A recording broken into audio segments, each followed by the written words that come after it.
100 years have passed since Queen Aelin and King Dorian brought peace to Aurelia.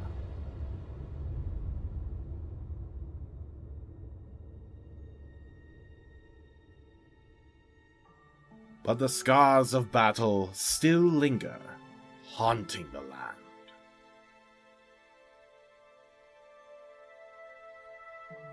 Erewhon, Maeve, and the Vow may have been defeated, but a new threat looms in the shadows, waiting for the perfect moment to strike. As politics, love, and betrayal intertwine, farmlands are ravaged by bandits, trouble brews on the borders, and darkness lies in wait, ready to consume the land once more. Can this party of heroes rise above the challenges that stand in their way, and save Aurelia from the brink of destruction?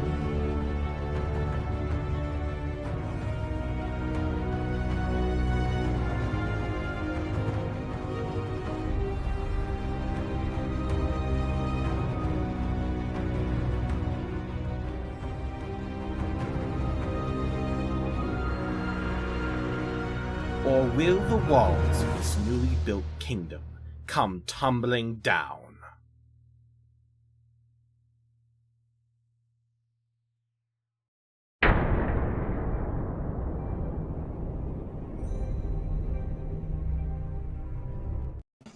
Not me forgetting to shut off the loop. Good job, Hoolie. Well, hello and happy Saturday. Welcome back to Heroes and Hooligans, where we are always up to shenanigans and creating chaos. We are launching a brand new D&D campaign this evening, Chronicles of Aurelia. It is a story set within the world of Throne of Glass by Sarah J. Maas, just 100 years after the end of the last book, to avoid major characters and so on and so forth. So if you haven't read the book, I'm sorry, I'm not going to tell you to leave. I want you to stay and hang out, but prepare for spoilers. I would love to welcome all of my lovely players to the table. Some of them have been here before and are coming back. Some of them are brand new. We're going to go around so you can get to know who they are. Jojo, my darling, you're going to start us off. Hi, I'm Joe. This is not my first time. This is not my first rodeo. But I play Elowen. She is a carpenter, also a barbarian. So she's pretty neat. She's a guild artisan.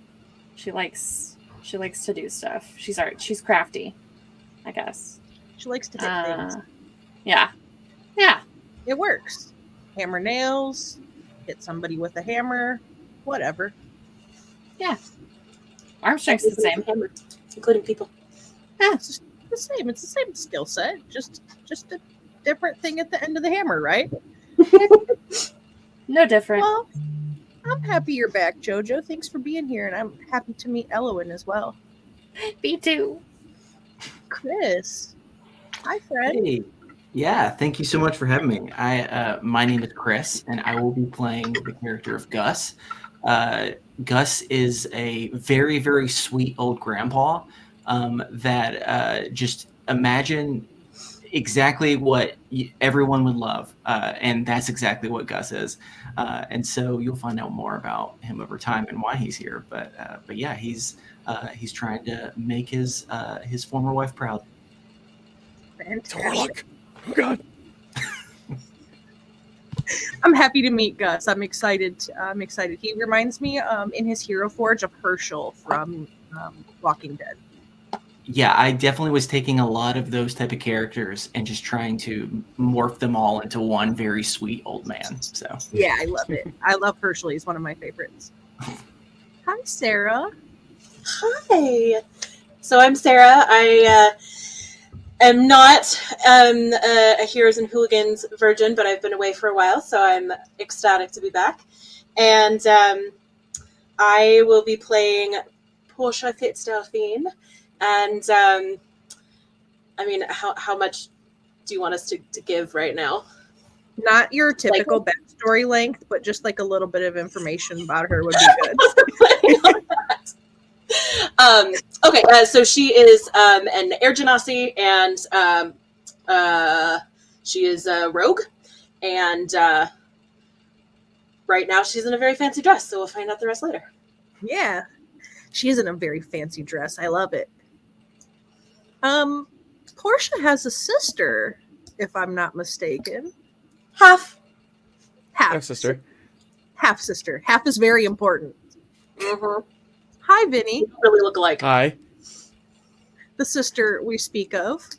Yes, I am playing I am Vinny. Him, playing Delandra Rose Hemlock. She, her. Also a rogue, sister to Portia. And I am also in a very fancy dress, but slightly more servant-based. Catering. You're with the catering. Catering, yes. The like white shirt and black vest with the like fake bow tie. I like the slightly more servant-based fancy dress. I like that description. That's fantastic. I dig it. Well, I'm happy you're here, and I'm excited to meet the Wonder Twins here. Oh, tabletop, or top-down tabletop. Oh. Thank you for the raid, friends. Nice to Right. see you. Right. Appreciate you. She is a half-elf drow. Half-elf drow, yes. Very excited to meet her. Shenanigans, hello. Good to see you. Good to see you too. Let's see. I am Shen, and I am playing Azathal. She is an Eldarin druid. She's an Eldarin druid. She's at the ball in a nice fancy dress. It's kind of like a black sequins, sort of 1920s looking dress. She's wearing gloves, and she's there to schmooze and get donors for the Torre Academy that's opened up in Rifthold. Yes, So she's there. here to schmooze. I'm excited to see your schmoozing. Rub elbows. Yeah, rub elbows, get donations. Yeah, Doing that. all of that fancy stuff. Well, welcome back to the table. I'm happy to be DMing for you again. And last but certainly not least, Tenshu, why don't you tell us about yourself and who you're playing? Hey, how's it going? I'm Tinshu. They, them, please. And I am playing Eli Corsair. I'm a merchant, kind of almost the leader of a merchant group, but not quite. He's waiting for his father to retire after an older sister passed away. And he's here really just doing as he should be, rubbing elbows, being a merchant. Mm-hmm. Yeah, absolutely. So it sounds like everybody's dressed up really nice with someplace to go, right? Great. So I want to remind the audience, because I see we have some new viewers, which I'm super excited about. And thank you, Dragon Lancer, for your subscription. We appreciate you for that. You have channel points that you can use to contribute to the game. We like to call it causing chaos, because that's what we do here at Heroes and Hooligans. We embrace the chaos, right? So you can do all kinds of things with your channel points. You can give players advantages and disadvantages. You can give the DM advantages and disadvantages. You can make your players sing for things if they're trying to accomplish something and they weren't quite able to get it with their rolls. You can make them sing for it. You can generate random encounters for them. There are all kinds of things you can use your points for. I, as a GM, like to provide my players with something we call chaos coins. Chaos coins essentially are player rewards to keep you satisfied for things that happen during the game. So you get them if you roll a nat 20, you get a chaos coin. It's your reward for doing so. You also get them if you roll a natural 1, because we've all had those days where you're rolling your dice and you just roll shit all day and you're so annoyed by the end of the game that you did not have a good session. We use our chaos coins to sort of mitigate that. So if you roll a nat 1, you get a chaos coin. If you roll a nat 20, you get a chaos coin. There also are DM advantages. You can have up to 3 of them at a time, and they reset every session. I also like to give them to my players who attempt to dress up and represent themselves as their character. So Portia and Delandra will both be receiving a chaos coin this evening, as they have attempted somewhat to be a part of their character. I see Vinny's got some makeup on going over there, and Sarah's wearing a beautiful, lovely dress. So I'm going my to give parrot you costume from Renfair today. Okay, well, take the damn advantage, or I'll I'll take it. I'm not complaining. I'm just clarifying. I'll take it. See, I thought you were trying to dress up for your character. You got the black eyes going on as a sneaky rogue, but all right, pirate captain it is. So now that I've got all of that shenanigans and talking out of the way, we're going to go ahead and jump right into the game, and I'm going to set the scene for you. Let me get some music. Do we got good music? We do got good music because I put it there. Excellent. Excellent is correct. If I find the... No dead air. None. Right. No dead air whatsoever. None whatsoever. Probably lots of dead air because I don't have my life together. Is it this way? It's the first session. We're still feeling all of this out. Sounds about right for the first session. Yeah. Are you drinking out of a fluted glass? It always gets better. She is fancy. Leave her alone. Are you drinking out of a fluted glass? No, it's like a cordial glass. I have my... See? Period appropriate drinkware. I also have my water in a nice stein. So, Love it. Okay. Love it. Isn't me. Mine has Appa on the front. Let me have my immersion, damn it. Yeah.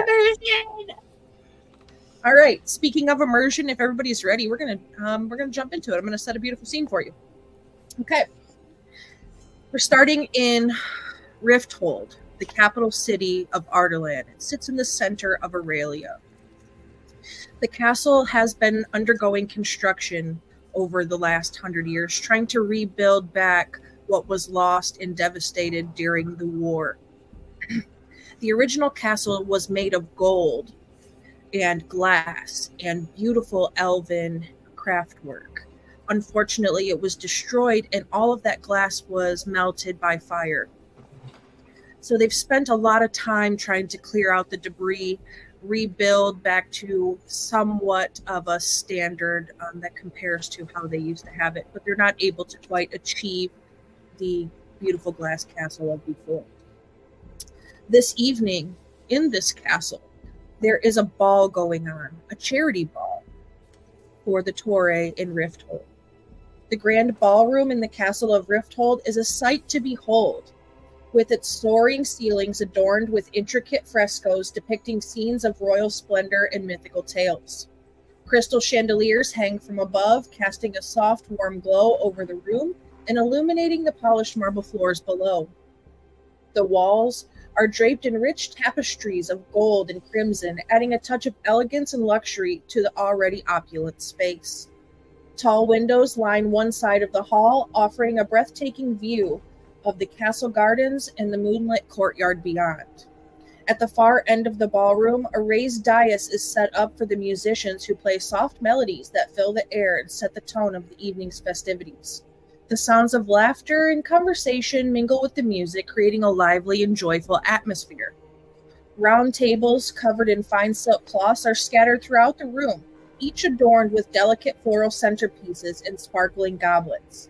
Guests in their finest attire twirl and dance across the floor, their movements graceful and fluid as they revel in the magic of the evening. As the night sort of progresses on, the ballroom becomes a whirlwind of color and sound, with dancers spinning and twirling beneath the shimmering lights, creating a spectacle that is both mesmerizing and enchanting.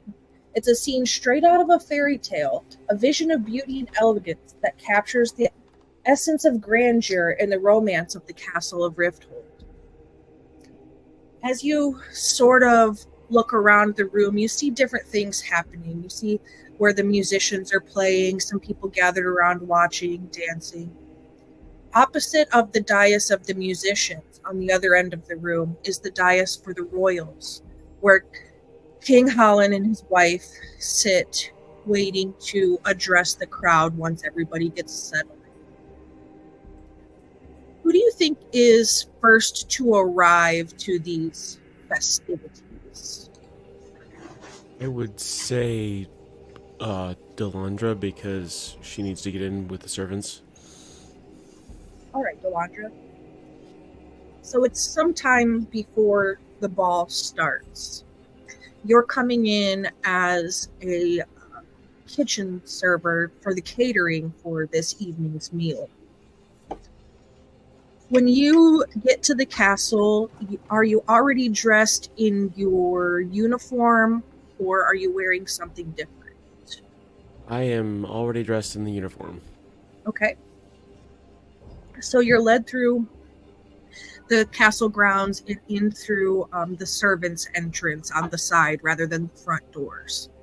And you're taken down a set of stairs down through some damp sort of hallways into the kitchen, where it's very warm. There's a lot of hustle and bustle. There are many meals, courses for meals being prepared. Roast beast, different vegetables, a giant goose, all kinds of stuff. What is the first thing you do when you get into the kitchen? Well, I figured start setting up a tray that I might be able to carry around the party to serve hors d'oeuvres and appetizers and possibly drinks. Which one would you rather serve, hors d'oeuvres or drinks? Drinks. It's easier to poison. All right, so you head over to the station where they have the hors d'oeuvres and the drinks set up, and there are others getting ready to get their trays and go out. They're kind of getting their trays filled up, placing the drinks nicely, grabbing stacks of napkins, putting different things of hors d'oeuvres on the main tray while carrying another stack of napkins underneath to hand out the food, so on and so forth. How many drinks do you think you attempt to put on your tray?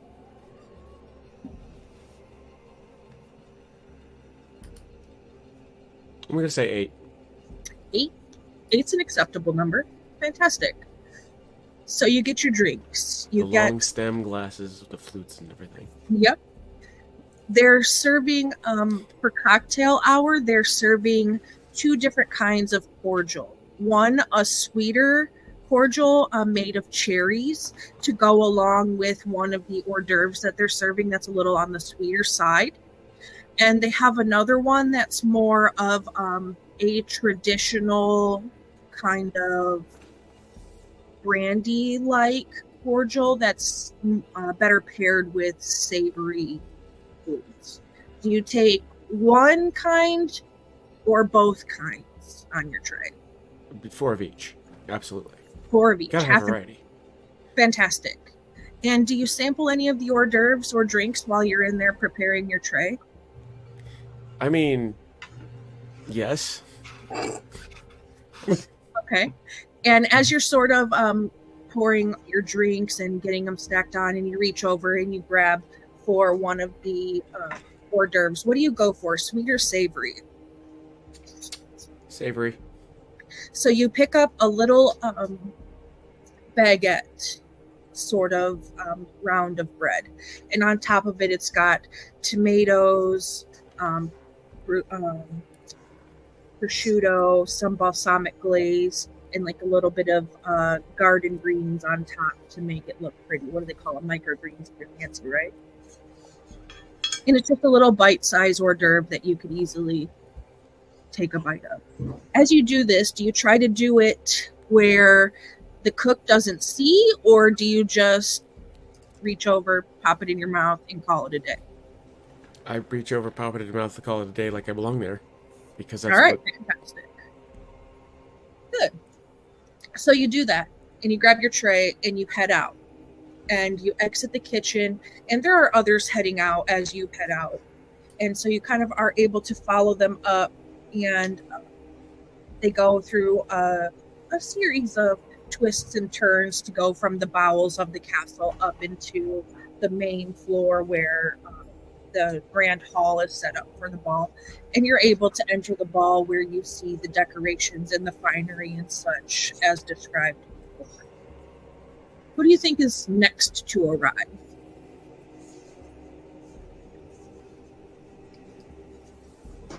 Actually, probably Gus. Okay. All right, Gus. So you're coming to this ball as a performer. You're coming in to play some music and have a good evening. You're in your first forays of adventuring again, and you heard about this opportunity, so you decided, why not? Why not capitalize on my skills while I'm out traveling anyways? So you arrive and you tell them at the front gate that you're here for the ball. You're one of the musicians, and they lead you in. They also take you in through the servants' quarters, but they don't take you down through the kitchen part. They take you a different way up and into the grand hall, and you come in kind of a back door, and they lead you right to the dais, and you see all the decorations and the finery. There's a couple of other musicians there, a small dance troupe, and then a small set of court jesters but not necessarily doing jokes or anything silly, more on like the acrobatics and dancing around, maybe doing a little bit of juggling, that sort of stuff.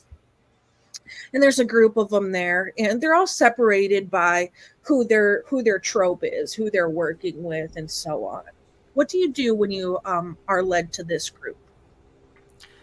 First thing Gus does is looks around and is just completely amazed and impressed with every single person. And he goes up to so many of them and just compliments them and says he's so proud of them and he wish he could do something like that too. Yeah, so you go right up to the dancers and the performers, and you tell them how proud of them you are and that you wish that you were able to do the flips and the feats of acrobatics that they're doing, and so on and so forth. And they're very receptive of that. They're performers. They appreciate praise and compliments. So you feed right into their egos. Do you set up yourself, or what do you do to prepare to get ready? Yeah, so I sit down, I start kind of tuning my instrument and kind of getting ready. And then as I'm, just getting prepared before things kind of begin, I kind of pull out a small necklace I have. And it has on the necklace, it has the kind of set of iron teeth that was my wife's for a long time. And I just kind of give it a kiss and put it back under my shirt and just kind of pat it on my chest and then smile and then just keep getting ready and practicing.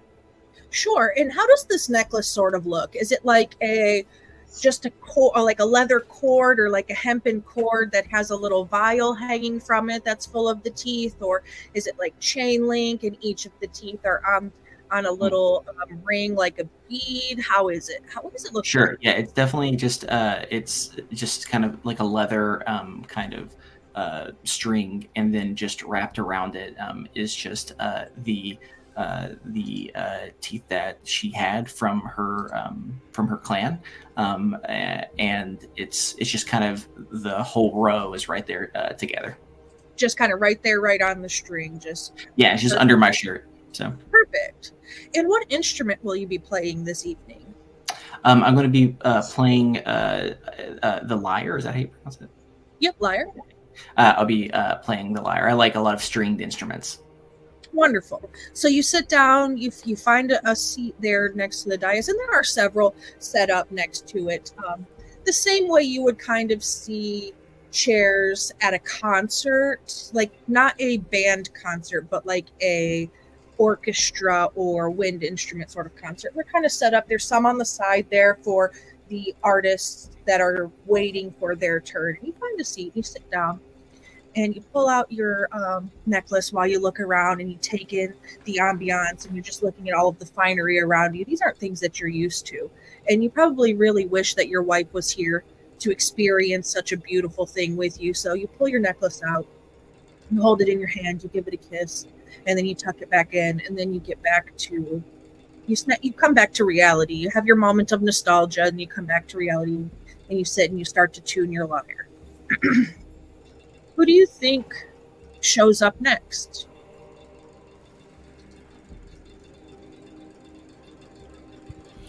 I think as would come in maybe about an hour in. look around the room and make a plan to sort of work the whole room. Start on Okay. one side and just go through. So you she'll just get cocktail hour together, right? You're coming in around the time that they're getting ready to do the opening ceremonies and such, because on your invitation there was a small itinerary that said cocktails being served for 2 hours beforehand, and then there's the opening ceremonies, and then the ball will progress, and there'll be some things here and there to raise extra funds. And you know that you're coming to represent the Torre. The Torre is big. It's something very helpful here in Rifthold. It's not something that they had access to before the big war 100 years ago. It was located in Antica in the southern continent, and it was something very special to Antica. And in no place in Aurelia really had any sort of skills or abilities like the women at the Torre did. But when the war ended and Urine took over as the leader of the Torre, she said that she didn't want to go back to Antica, and she wanted to bring the healing of the Torre to Aurelia. So she established the first one in Rifthold. After your years in Antica, they sent you to Rifthold, so that way you could prepare to come up into leadership and become one of the high healers rather than just an apprentice. So you're here as the representative of the Torre in the Rifthold, because you're pretty much at the top of the food chain there. You have people that you answer to, but pretty much everybody that works there answers to you. And so you're here as a representative. So you enter in after cocktail hour, right before the opening ceremony. And when you get in, you go right through the front of the castle. You're coming in the visitor's entrance. You're not here to work. And what are you dressed in? I think you mentioned earlier black sequins, but tell us a little bit more about what Azathoth looks like as she comes into the ball. She's 5'8". She has her skin is kind of tan, so it's sun-kissed. She has amber-colored eyes, and her hair is black with kind of natural red highlights. Her dress is also black with a little bit of red in it around the collar, and she's wearing long sleeves that come up past her elbow, and she's in heels. I mean, she's here to work. She's here to work the room and get donations. Yeah, so she's dressed really nice in this beautiful sequined gown. And you come right in, and you pass through the guards and everything and into the great hall. And you see there are several people congregated in the room already. It's not completely full, but the king and queen are there. Some of the other royals are there. The dukes and the duchesses. Most of them, not all of them are there, but most of them. And then you have some of the lower royals from Ardalan, but then you also see some representatives from some of the other countries in Aurelia, from Elway, Melisande, Ben Harold, Dresden. Each of them has people sort of there. And so what do you do first? Where do you think you head first to schmooze? Do you think you go straight to the king and queen and do some sort of flourishing bow and say, hello, blah, blah, blah? Or do you think you find a group of lesser royals to lay it on to before?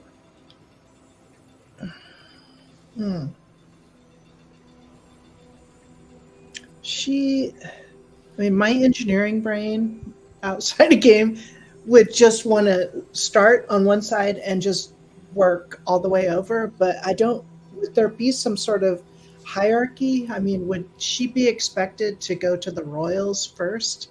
I'm not. Concentric circles. I mean, concentrical circles would work too. Or maybe chaotic, like a Roomba. Yes. Which corner are you getting stuck in? Which chair are you getting stuck under? I've got to pick one right now. As a falls on the edge of a Duke's chair. cliff. Directly under the Duke's chair. Directly under a Duke's chair, right? So it's not necessary to go directly to the king and queen, but it is a sign of respect to go and pay your regards to them before you make your way. But you're your own person. You don't have to give a shit about their royal traditions and customs. You're not a royal. That's not your problem. Well, I think she would want to do the right thing. So if she knows that she should go to the royals and say hi, basically, hi, I'm here, and pay her regards, I think she would go to King Holland. I think she would go to him up there and say hi to him and his queen if she's there, or anybody else that's up there, and then go work the room.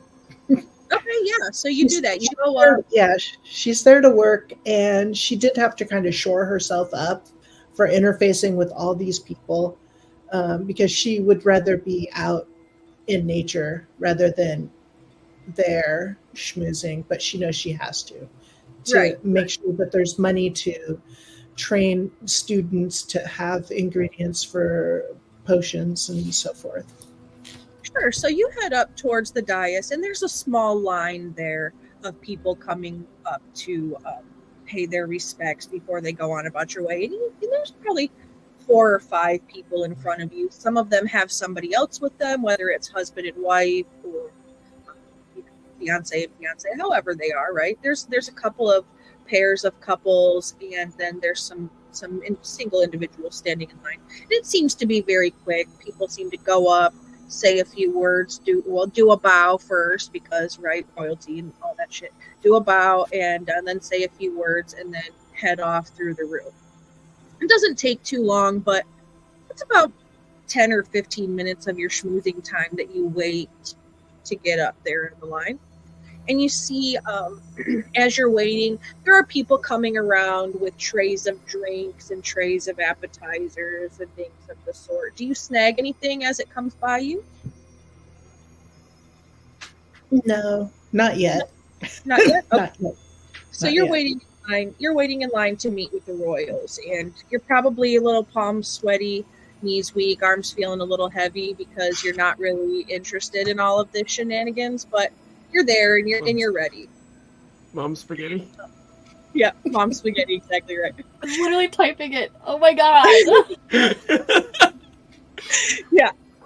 All right. So as the fall's in line, Gus is preparing himself to perform. Delandra's delivering drinks. Who's next to arrive? I would probably be right after. I can't. So I didn't really give a great physical description of our girl earlier. So I should do that now. She is an Earth Genasi. So she does have this kind of like more of like clay like skin. Not necessarily like rock kind of situations going on, but you can tell like she's pretty smooth all over. She doesn't look too out of place. But you can tell that she's definitely not like a normal like human or something. Right. So she's like 6 foot, give or take. She's wearing this gown, which she would never be caught dead in otherwise, because you can't have trains when you're working in a carpenter's shop or anywhere really, because why would I? And It's caught in everything. it's just everything. Yeah, no capes. But she's got them on right now. And it's like her guild colors of like an ashen color and burgundy. Okay.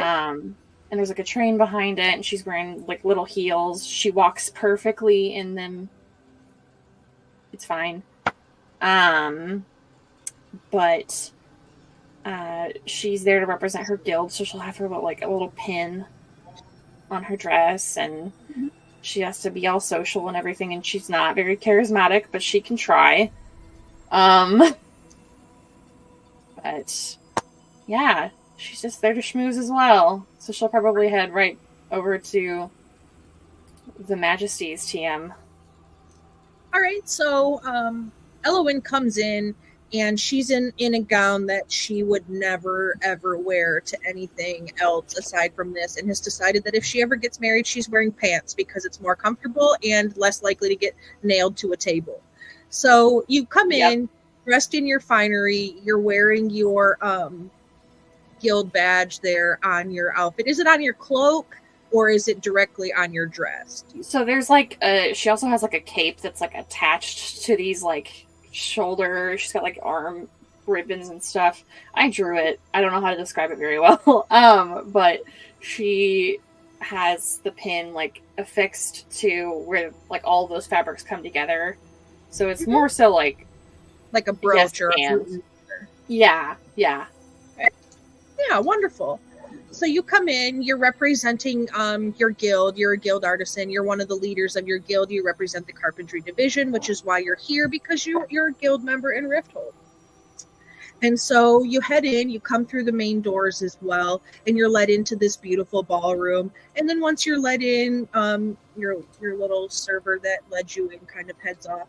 You see there is a small line there at the dais where the royals are. There are people passing drinks and hors d'oeuvres, performers getting ready, people already sitting at their tables, some mingling, so on and so forth. You go straight to the line, or do you grab a drink? Do you grab something to eat? How does it go when you get in there? I grab a drink. Okay. And do you grab something that's better paired with sweet or better paired with savory? Savory. Yeah, so it's a nice brandy-like cordial. It's just kind of like brandy or cognac in the flavor. Just a little hint of sweetness as well. Okay. And it's served in a little flute, and you grab it from a tray of a passing server, and you notice that this passing server, as well as being drow, has some genasi-like features to them.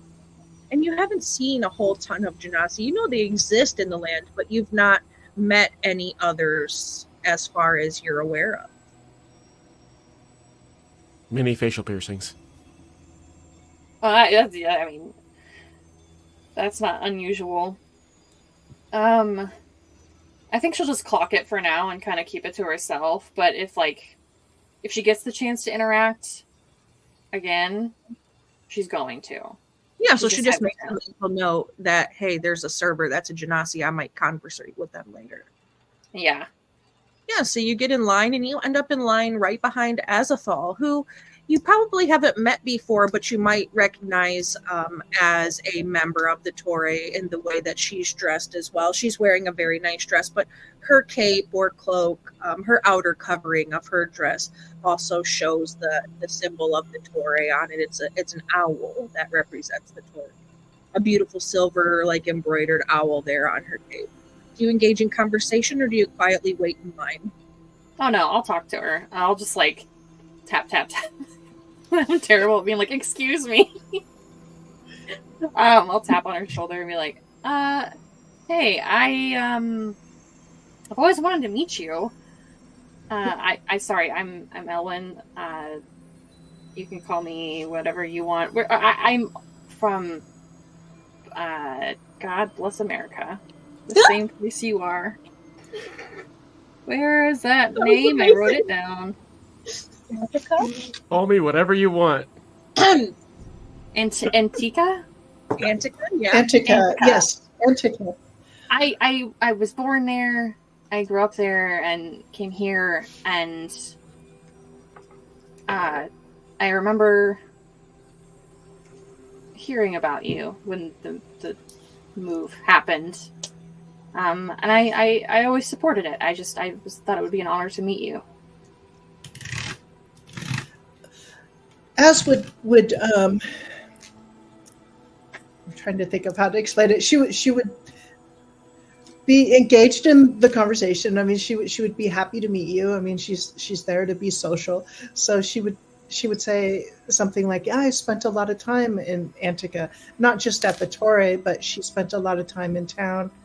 Much of her family still lives there, so she would tell you that she still has a lot of family that escaped the war that still lives in Antica, and we probably know the same people because she spent so much time there. She spent about 100 years there. She's just like, you know Jerry, the Jerry with the weird beard, that guy, you know him? Everybody knows Jerry. Like, we find some random mutual person that we've both seen at least once. We're like, oh, common ground. This is great.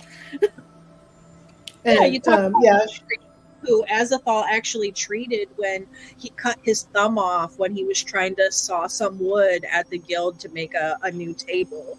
And so she's the one that actually came in and treated that. Yeah.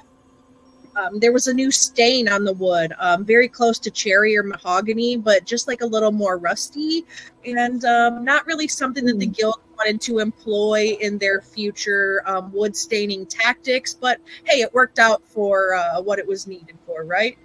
Yeah, no, it passed. It's cool. An iron-rich stain. Yeah, it's just a little extra pizzazz. It's fine. Yeah, wonderful. So you two are in line. You're having a little chit chat. The line's moving fairly slow, slower than it probably should be if you're not somebody that likes to partake in this sort of thing. Who do you think enters the party next? Eli or Portia? Probably Eli. He definitely needs to get there and like start similarly schmoozing and like, you know, trying to sell off some merchandise, trying to get people interested. Wonderful. And what is Eli dressed in this evening? What sort of finery is Eli wearing as another representative of the Crafters and Merchants Guild? What do you think that you're wearing? I think Eli would be wearing. I mean, Eli's usually pretty well dressed, as like being like half the face of his family's merchant group.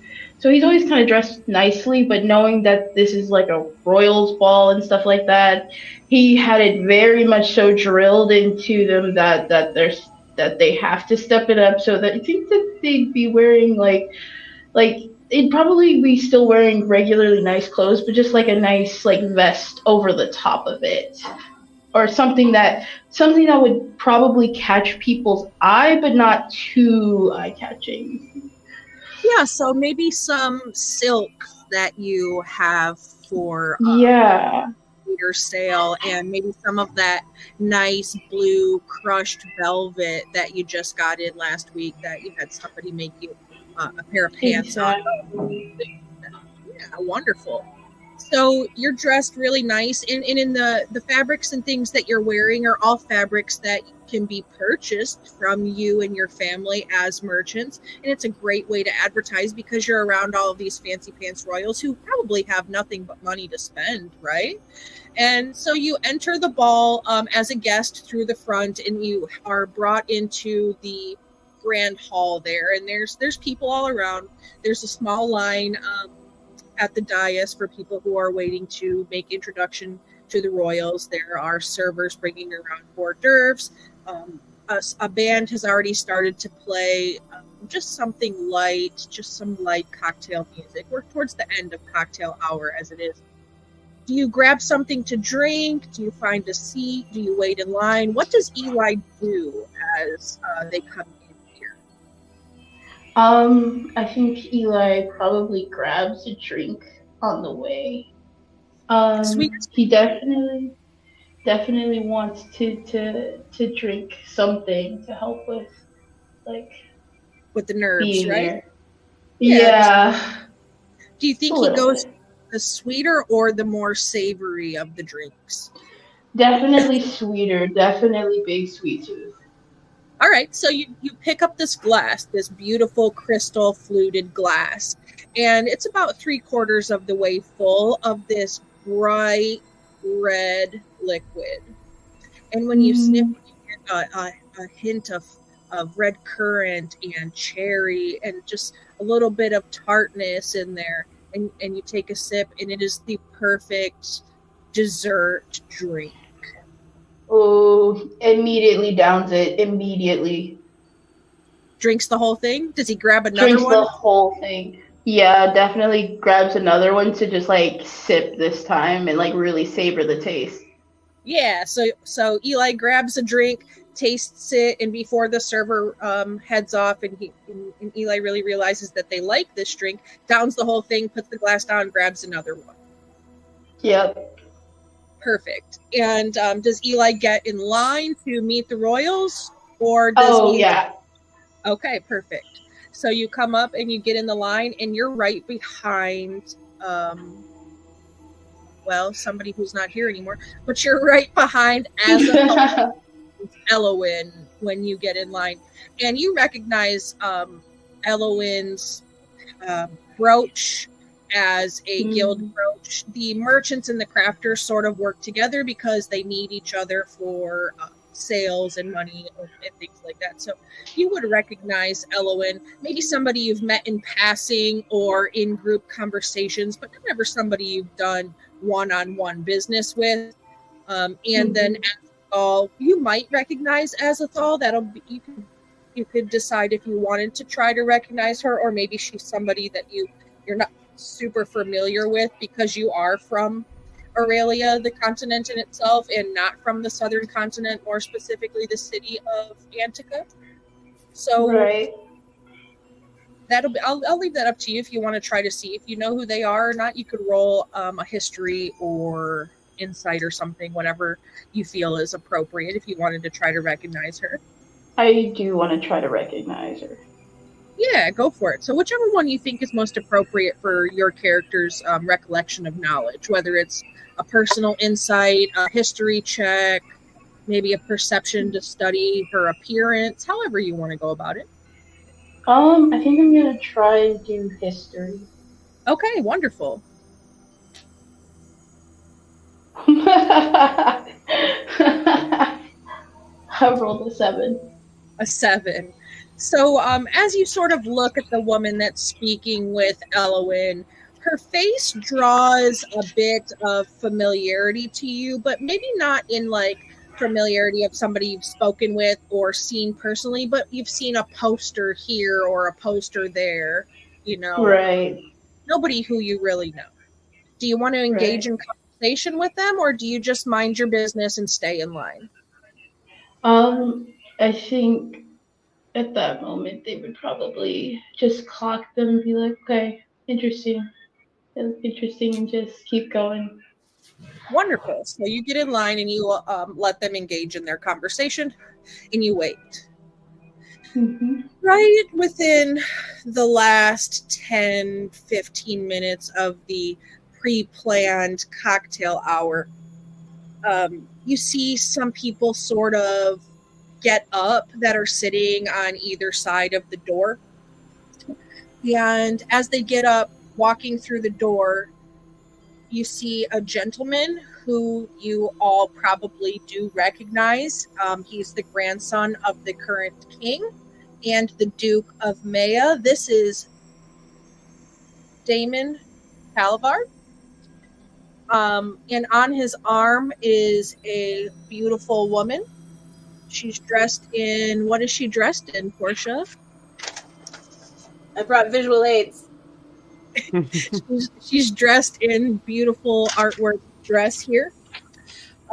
Yeah, so she is, because my artistic skills are lacking. So imagine a little bit of Lady Danbury from Bridgerton, except blues instead of reds. So a little bit of like Regency going on.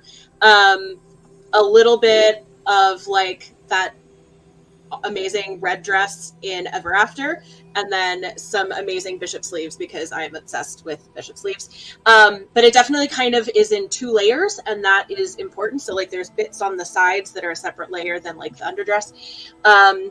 And if you talk to any of the dressmakers in town, Portia has very specific dress requirements that are a little odd, but she pays them well, so they don't ask too many questions. The underdress is actually split on the sides under the overdress where you can't see it, so that she can run if she has to. Okay. Yeah, her jewelry is fashionable but understated. Her hair is done up, and she's I didn't give a physical description earlier. So she's an Air Genasi. So her skin is sort of light blue with some like white sort of feathery patterns. I think my thingy is too small to be able to see that, but anyway, so sort of white feathery patterns. Her eyes are very, very light gray, not quite white. There is a little bit of color in them, and her hair is white. It's done up really nice. She's pretty short. She's only 5'3". But Huli, if I recall, her date is a gnome. So she's definitely not wearing heels. So anyway, that's Portia. She very definitely, she doesn't stand, I mean, she stands out because of who she's with, but like, she very definitely looks like these are her people. She looks comfortable. Like she looks like this is exactly where she belongs. This is her particular fish tank. Yeah, he is a gnomish man. He's dressed in the colors of House Halvard, which is quite contrasting with the blues and the creams of Portia's dress, but she still looks wonderful. He's just a little difficult because his initial colors, it's awful. His initial plan was they were going to match, and he gave her the color scheme because he's been quite taken with her as of late and been spending a bit more time with her. So he thought, well, maybe we could match. But then at the last minute, he did not definitely match. He decided to go for the very opulent, very outspoken red with the blue sash across his chest, the knee-high leather boots with the white pants, and the very fancy mid-waist belt thing, which I have no effing idea what it's called because I'm Cummerbund. Not. There you go, that. And he's banned. He is dressed very, very much like a royal, and he heads in with Portia on his arm, and he sort of, as you enter Portia, he sort of pats you on the hand and tells you he'll meet up with you shortly, and makes his way off to where his parents are seated next to the king and queen to go and do whatever prince-like duties he needs to go do. As you are left standing in that location, as he sort of walks away and leaves you, you're able to survey the room and pick out many faces that you know. You are consistently schmoozing and rubbing elbows with the royalty, unlike a majority of the others here. And you recognize several of them, the dukes and the ladies. You know a lot of things about a lot of these people, things that they probably don't want you to know, or things that maybe aren't even true, but that sort of circulate. There's alcohol flowing tonight, so yeah, I'm going to do a brisk business. Wonderful. Are you grabbing something to drink as you kind of look around the room? Yes. You recognize the server as they sort of make their way towards your direction. Delandra is approaching you with this tray of drinks, and she doesn't have very many left on there. Just 2 left. The rest are empty glasses or nothing there at all. There's 1 sweet, 1 savory left. I'm going to grab one of the savory ones. Mm-hmm. But before I grab it, I mean, are there a whole bunch of people like in close, like within earshot of us? Not necessarily where you are, as you're sort of like towards the entrance, right? Yeah, you're right towards the entrance. There's tables out, but most everybody is up towards the dais and such, where they're intermingling. People that are near you are probably 10 to 15 feet on either side away, so out of whispered earshot. But if you were to speak loudly or something, they might be able to hear you. But it is a fairly loud place. So Okay. So I will sort of make hand gestures and as if I'm vacillating on which drink to pick and talking to Delandra so that from the outside it looks as though I'm asking for a recommendation on which one's better, right? So doing things with my hands that don't make any sense with what's actually coming out of my mouth. And I'm just going to... Are you doing all right, dear, so far? No trouble getting in or anything?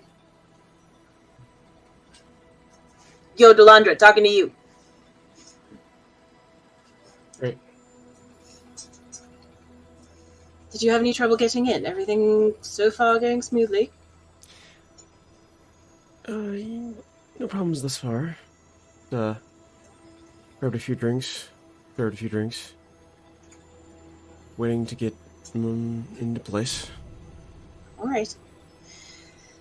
Remember, this is not the sort of thing where we can just poke holes if it goes badly.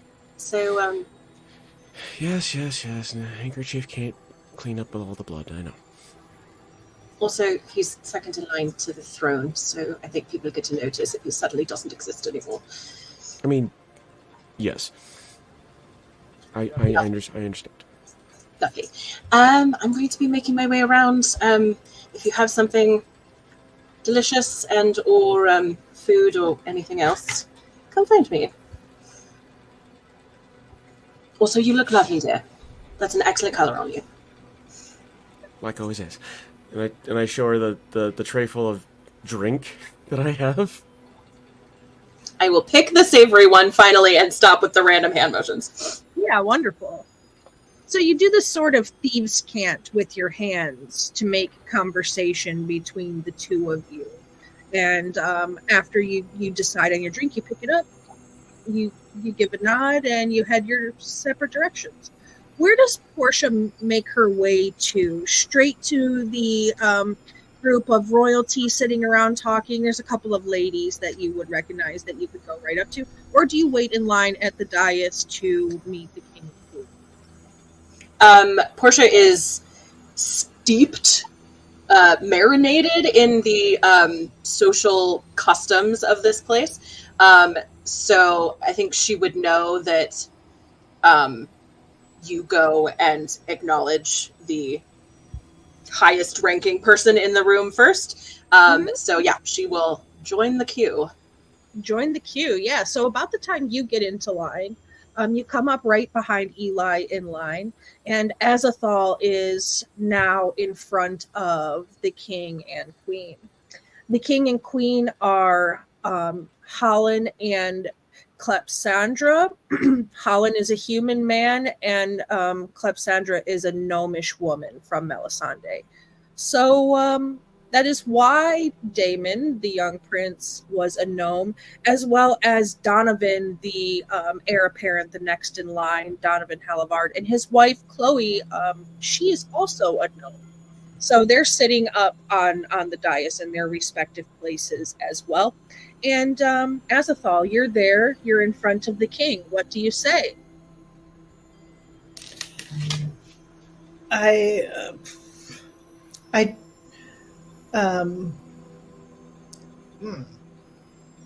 say hi.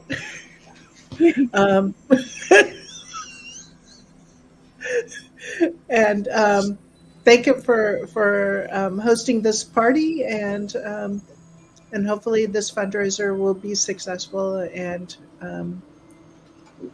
wish him a good day.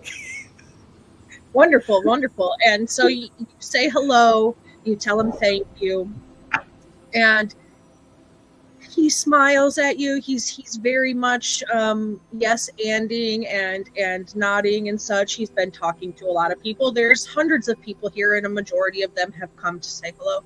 And after you finish and tell him have a good day, he says, Lady Azathoth, your seat is over here at this table. And he points to a table to his right that you didn't know you were going to be sitting at, and it's raised up just a little bit, not as high as the dais where they're sitting, but just it's raised up just a little bit.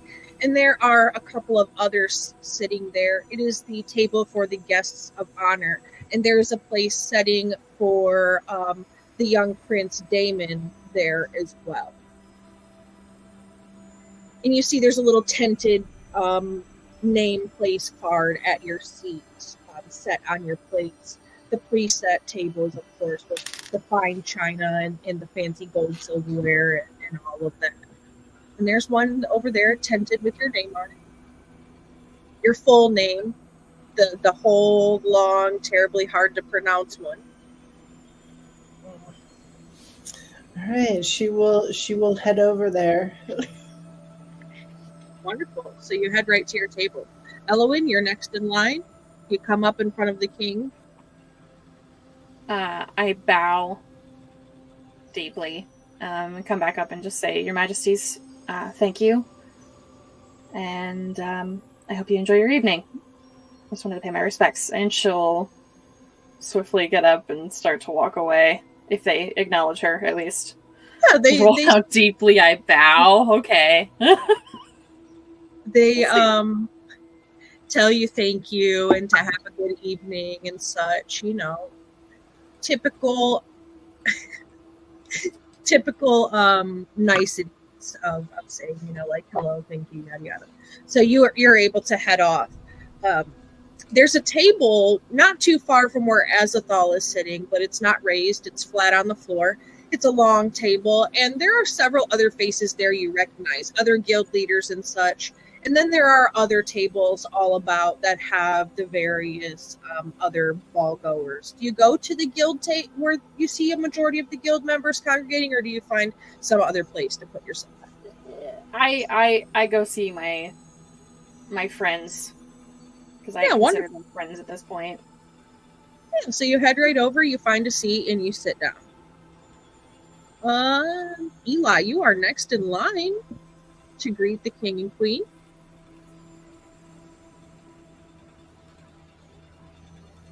If you're talking to me, you're muted.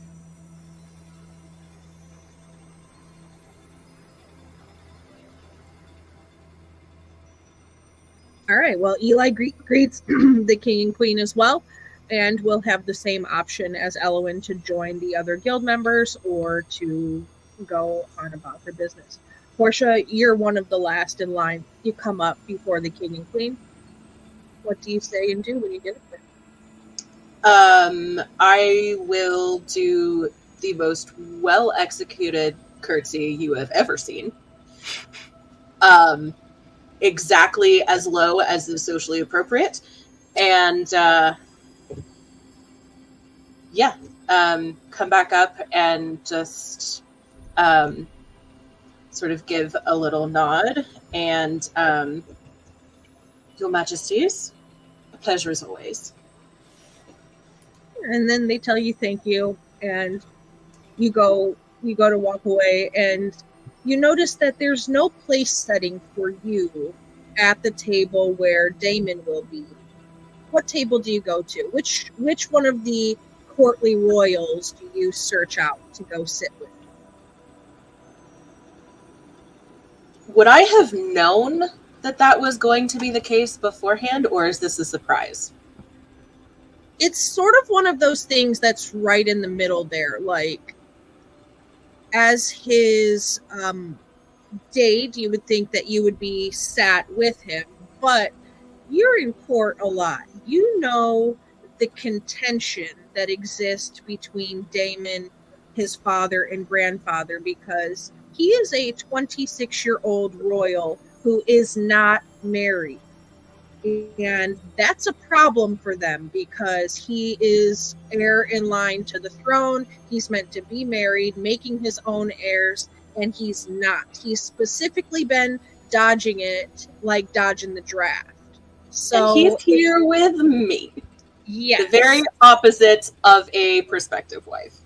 Exactly that. So you would think that he expected you to sit with him, but it looks like the powers that be are very pointedly making a case that he feels and knows that he is unwed and does not have a lady wife to be sitting there with the guest of honor with him.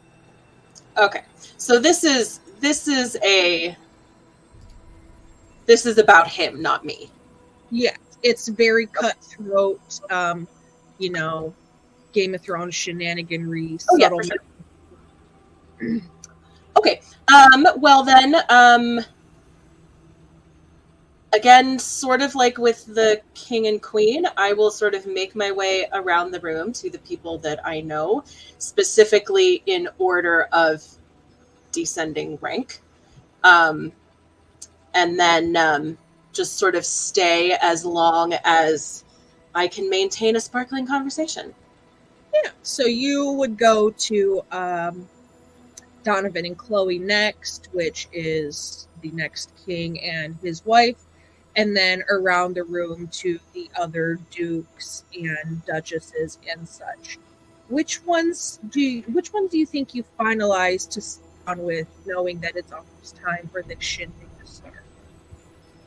I would sort of choose like half on location to make sure I've got a good view of everything in the room, because this is not just a social event, and a good view of the door. But then after that, I imagine there are several tables that meet that criteria. I will probably find a spot at a table where there are some mid-rank courtiers that are around my age, if possible. And other than that, I'm not super picky. Portia is a chameleon when it comes to socializing. She can literally carry on a conversation with anybody. But if she can find somebody who's around her age that she would have like hung out with at court, that would be perfect. Yeah, so you find yourself at a table, at a seat in between the Duchess of Morath and Lord Marcus, who is a minor noble.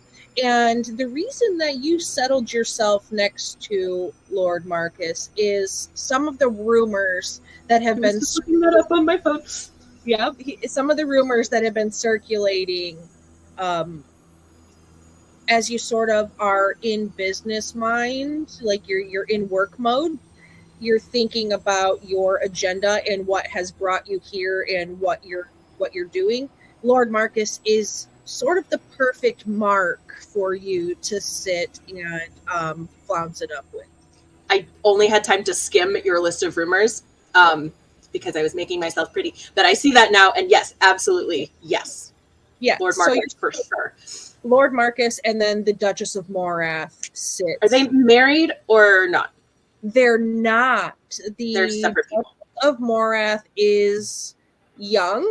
She is the youngest of the dukes and duchesses. This is Hyacinth Rampier.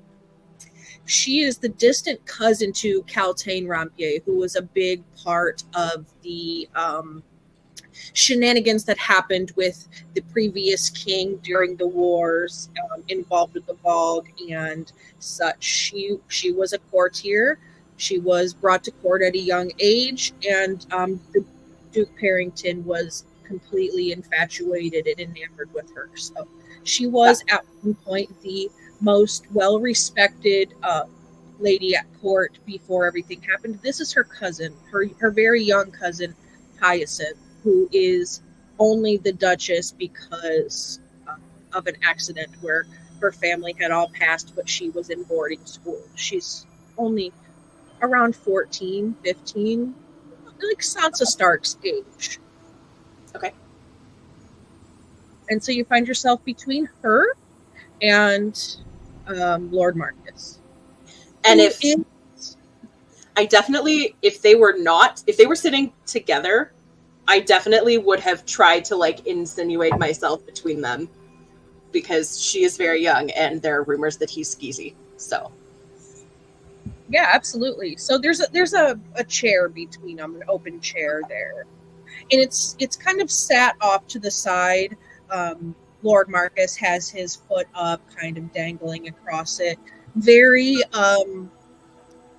not mindful, very not demure, the exact opposite of that. It's very uncouth, the way he's got his legs draped up. Like, he looks entirely too comfortable for a soiree of this magnitude.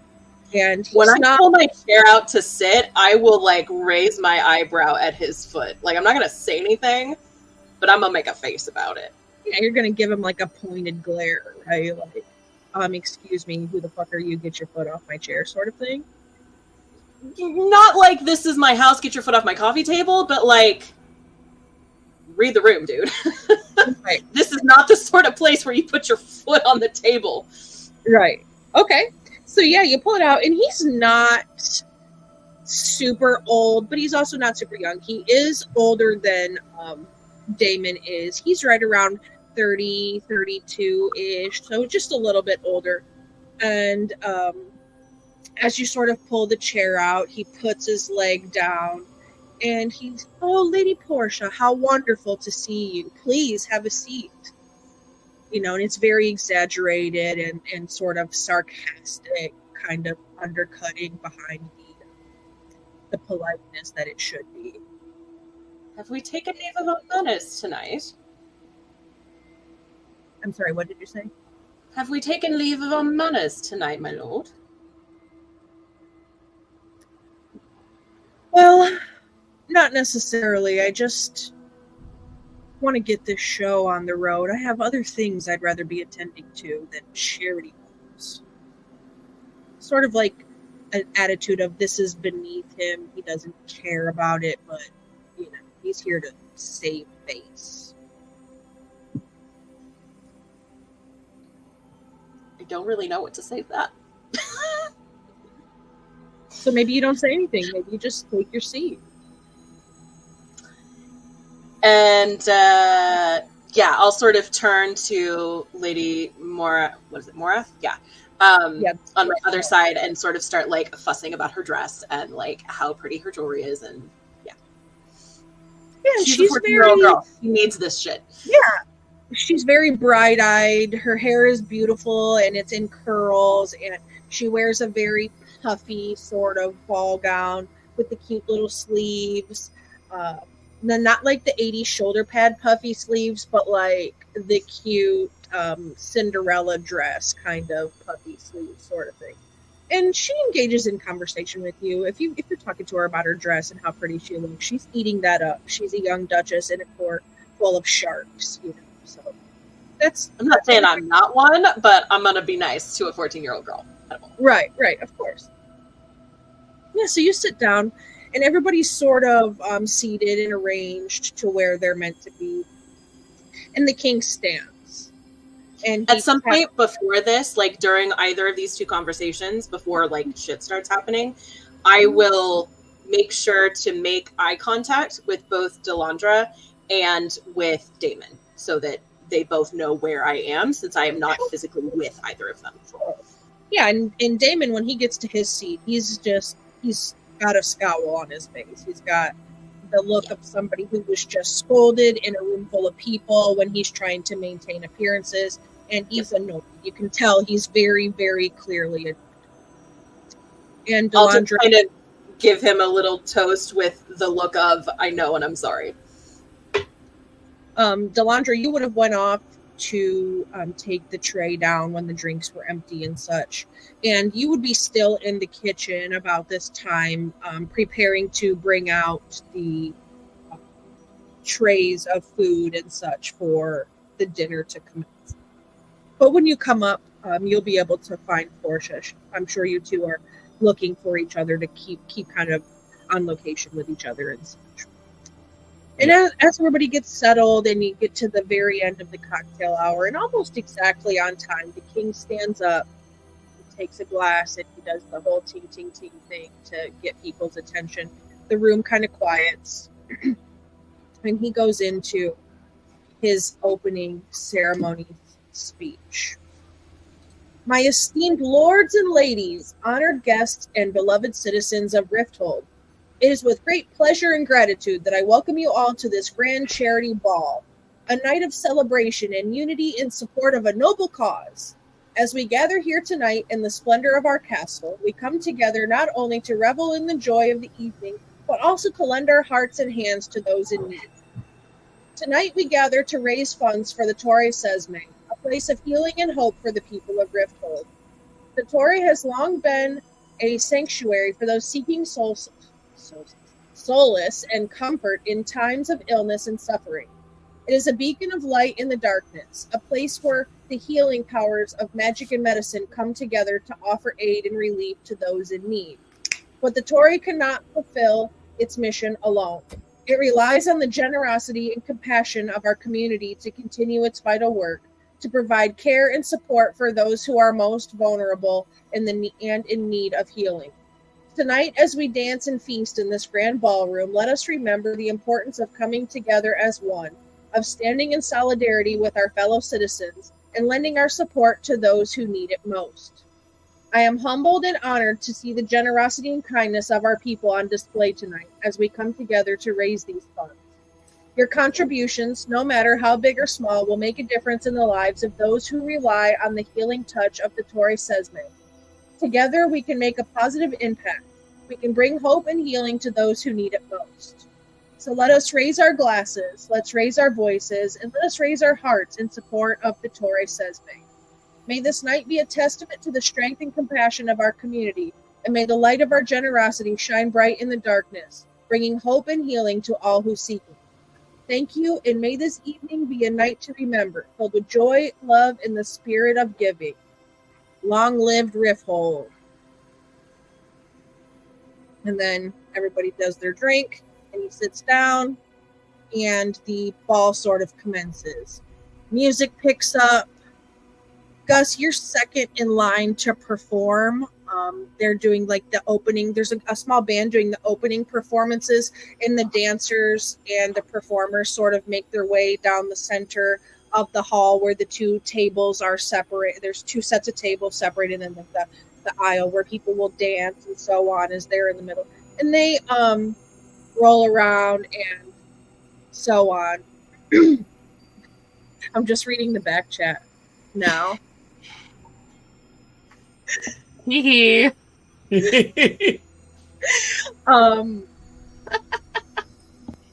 And so there's a band playing. The performers come out.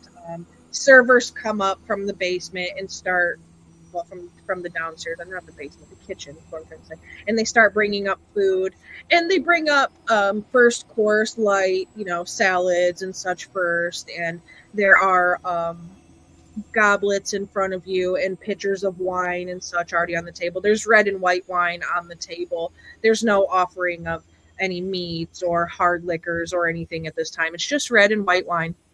And they bring up, all of that stuff. And the evening starts. You're able to mix and mingle. And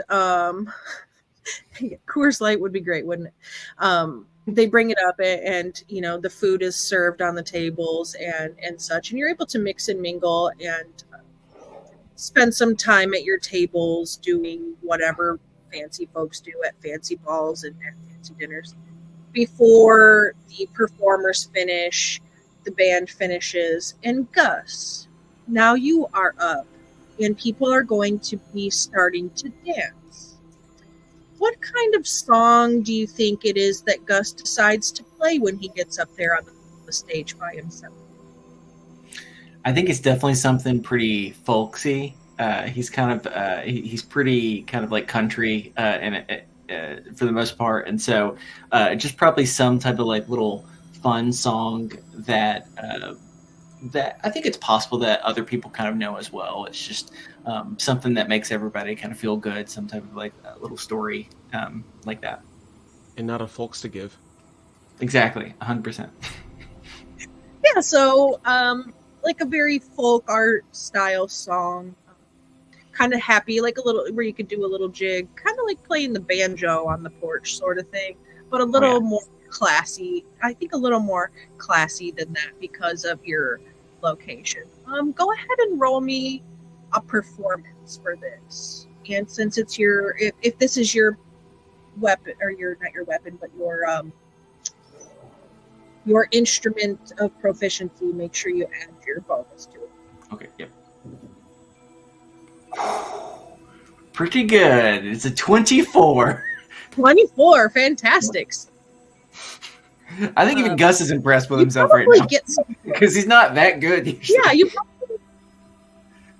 you probably get some looks from people of higher society that are around. It's not the music that they were expecting. They're expecting string instruments and just, very light and elegant and such. But this is very upbeat, very happy, very danceable, right? And you're an older gentleman up there by yourself. You're probably one of the least fancily dressed as well. And you just start playing, and they're surprised because they're not expecting this silly music in their eyes to be so good. And they start to kind of tap their feet along, and people get up and start dancing. There were some that started dancing immediately, some of the more lower born, base born individuals. And even some of the servants are a little happy and excited because it's just like music from home rather than what they're used to being around. So it's sort of a different kind of happy that rolls through the crowd. The lower folks feel happy first, and they're not used to that. Usually it's royalty first and then the common folks, but they feel happy about this. They feel represented, like they have a piece here. And so, yes. Delandra's gonna try to stick around the act like the server that's around the king's table to try to listen in as much as possible. Yeah, absolutely. You could roll some perceptions to hear if you would like to, see if you can get any good secrets or such. But Gus, this performance turns out really, really well for you. How many songs do you think you have prepared for this evening in your set? Do you think you're doing just a one and done initial piece, or do you think you're playing a couple of songs? How do you think you're going tonight? I think he's probably got like 3 in him.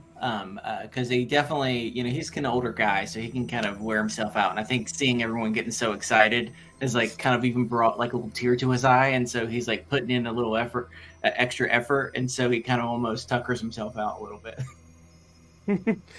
It's time for his nap. Exactly. Mm-hmm. All right, so you do that. You do 3 songs. They're all really, really good with your 24 performance.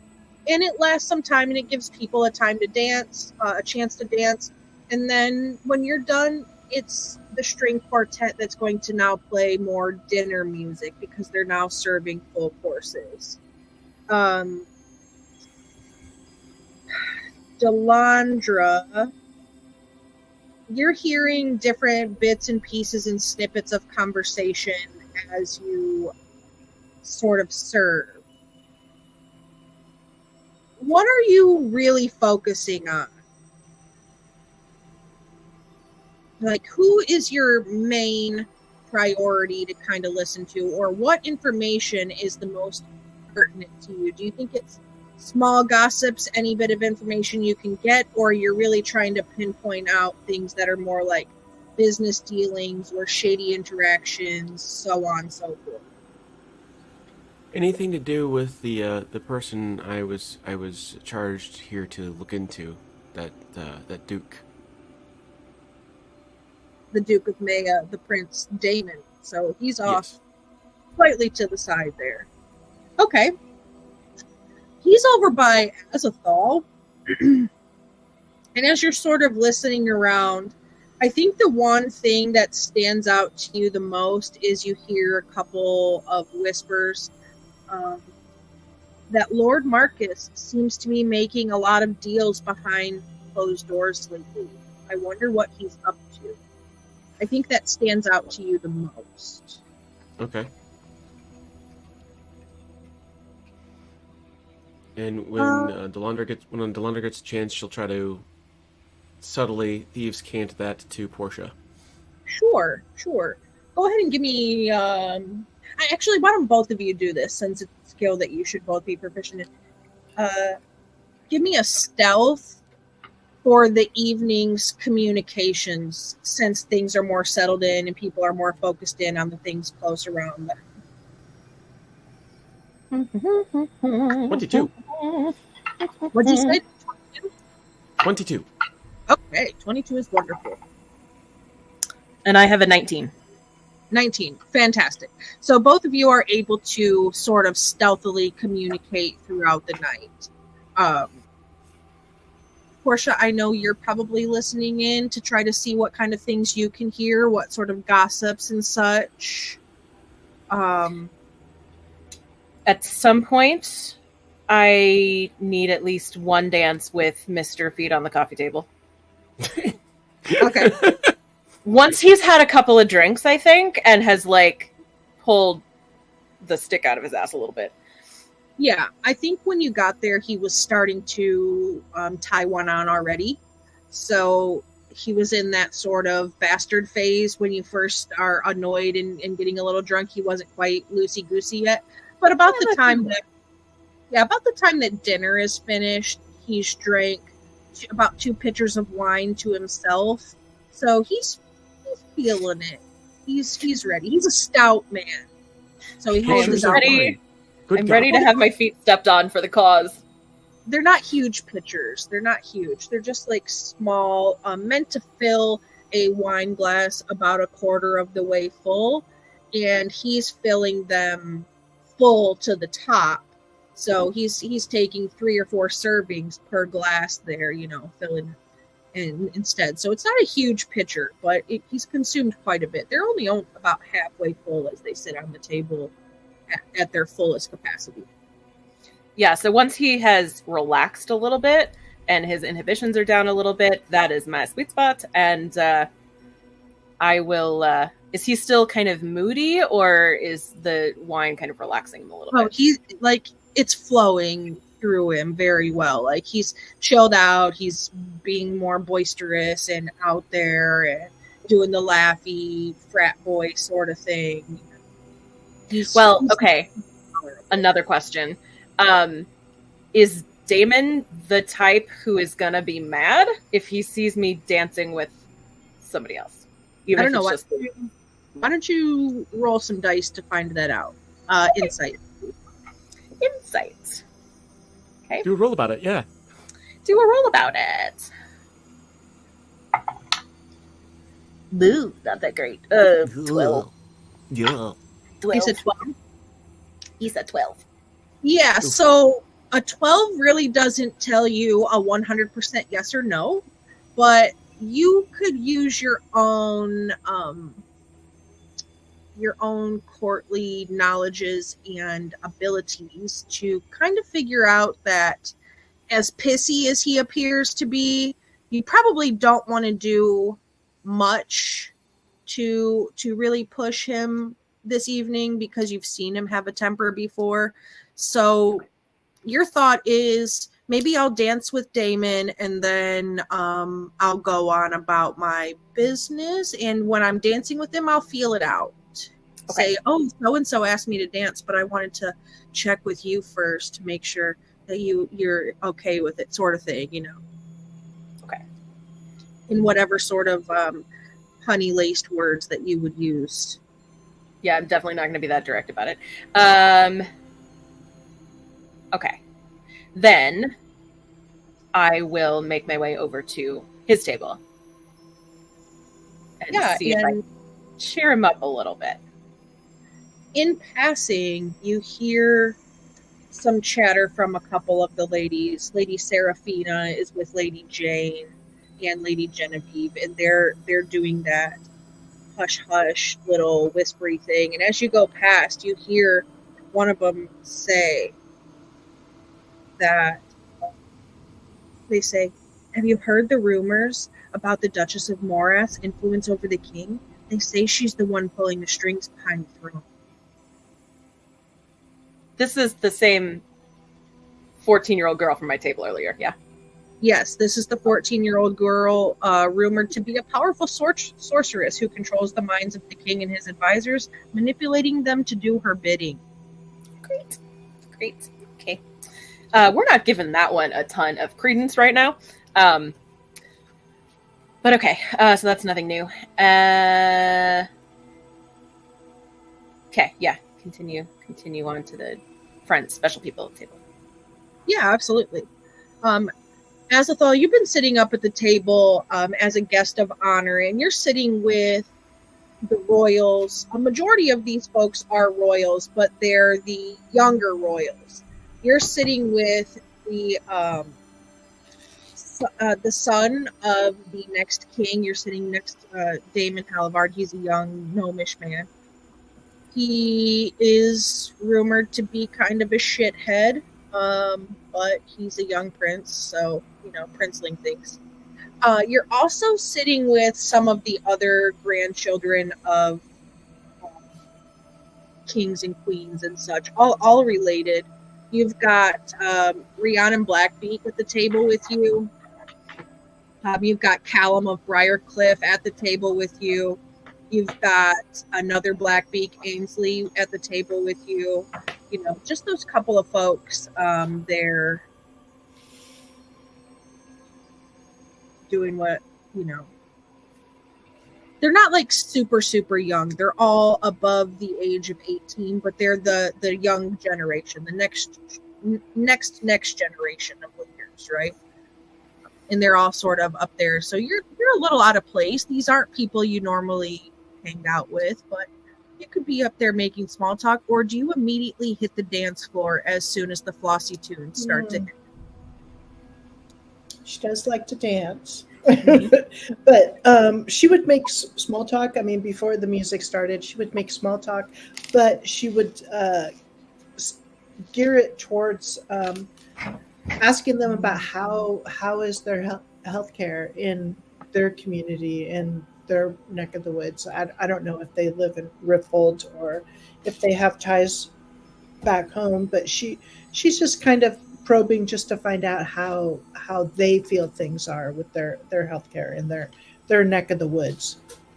Yeah, so Rhiannon and Callum are on the west side of Aurelia. They're out in the Western Waste and Briarcliff, and those aren't places where you have been able to expand the Torre in Aurelia yet. You've got the one in Rifthold, that was the original.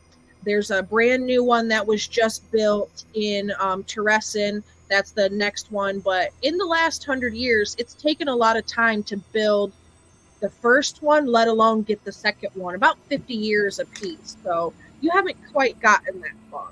But they'll converse with you about it. They'll talk to you and talk about how excited that they are.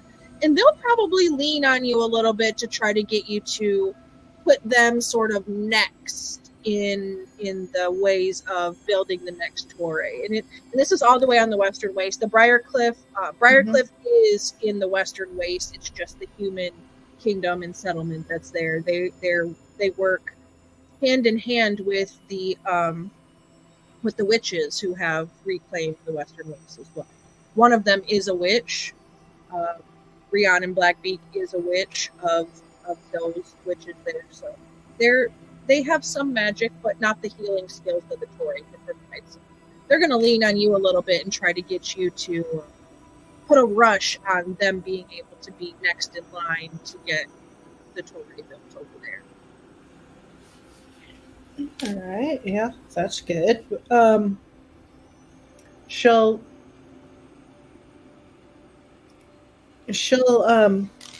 She can't promise that, but she definitely will see if she can send like an envoy or something to sort of probe and see what their needs are and what the resources are.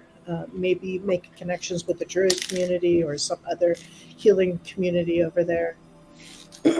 So as they kind of talk to you about it, they kind of lean towards setting up a logistics meeting with you to get your envoys out, like when they're going to come, what they need when they get there, so on and so forth. So they want to set up a meeting with you, and they'll ask you, when do you think the best time to meet is? Is your schedule extremely busy, or do you have time in the next couple days when they're still in town to maybe have brunch or something?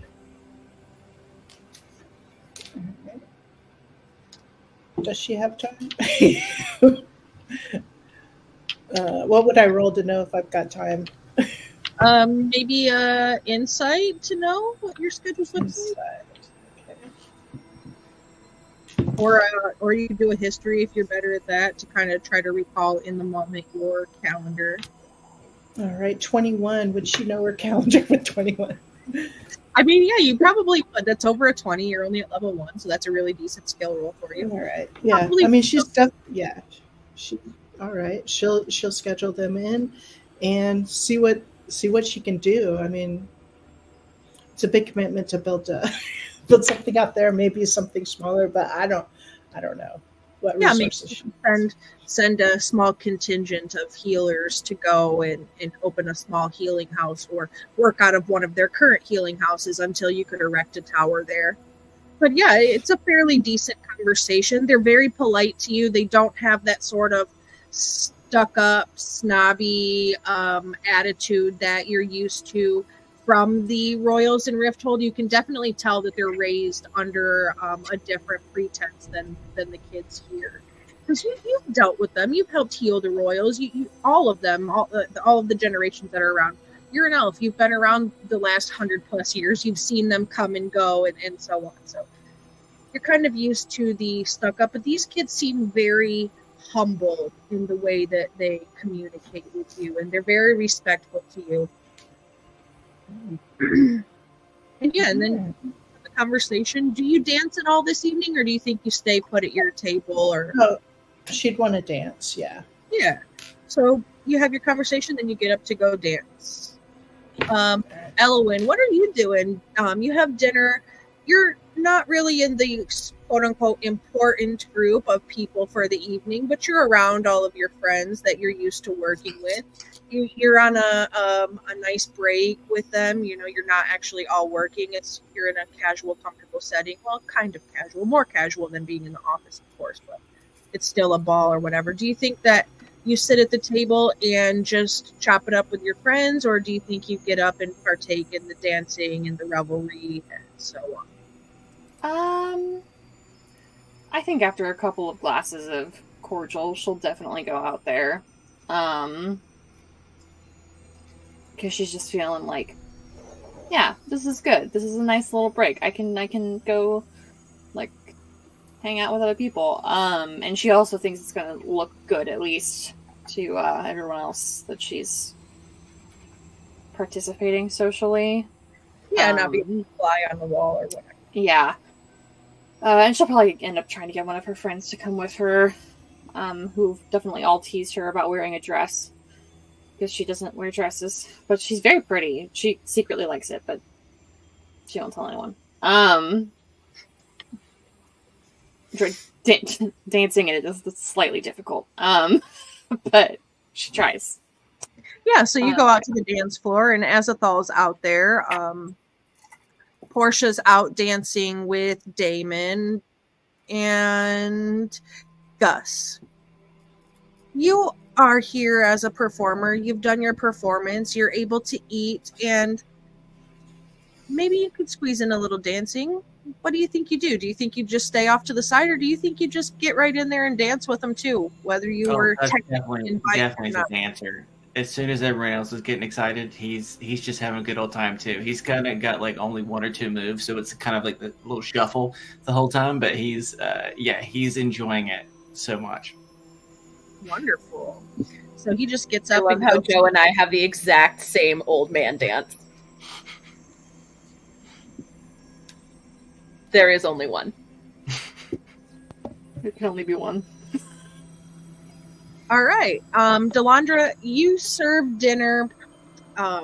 Desserts are served after, and it's dancing time. And you don't technically work for these people. You're here on a job, sort of undercover as a servant. Do you think you continue on with servant duties, or do you think you try to slip off into the crowd to worry about other duties?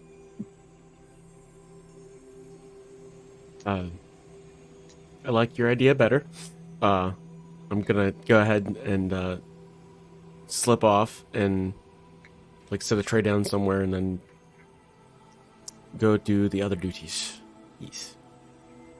Do you think when she came, in the things that she brought with her, a purse or whatever, ladies carry around, do you think she had a change of clothes stashed somewhere where she could get out of servant's clothing and into something that would make her blend a little better? Or do you think she didn't plan really that far ahead? I think she would have brought a second pair of clothes after getting into the party. Yeah, I just don't know where she would have. Yeah, probably in her purse. Yeah, or Portia could have helped you stash something if you wanted to stash something ahead of time. That's also true. It's very true. That's a very possible thing. Yes, that. So, I don't know if you've ever tried to put a change of clothes in a purse. It's got to be a real big purse. And when I say real big purse, I mean tote bag. Small child did. It's a purse holding. That's what's going on. Yeah. Yeah. So, you and Portia maybe communicated beforehand, and she's in the castle enough that she stashed something for you. And in one of your conversations through the evening, she gave you the location. So after dessert is served and people are starting to, clean up and bring more drinks around and do refills and stuff. And a majority of the servants are staying in the kitchen because they don't really need a whole ton out on the floor anymore now that the meal is served. You break away. And you go to the location that your clothing was dropped. And you go and you sneak off and you change. Just give me a stealth really quick to see how nicely you sneak away there.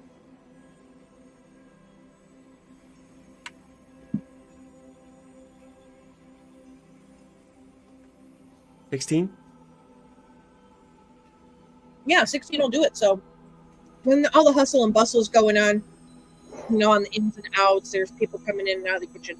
On your way back out, you slip off down a hallway and you make your way down to a closet down the hallway that holds brooms and mops and stuff like that. And you hop into the closet, and in the back corner, you find a bucket that is flipped upside down with another bucket sitting on top of it. And you pick up the top bucket, you move the bottom one, and there is a leather sack that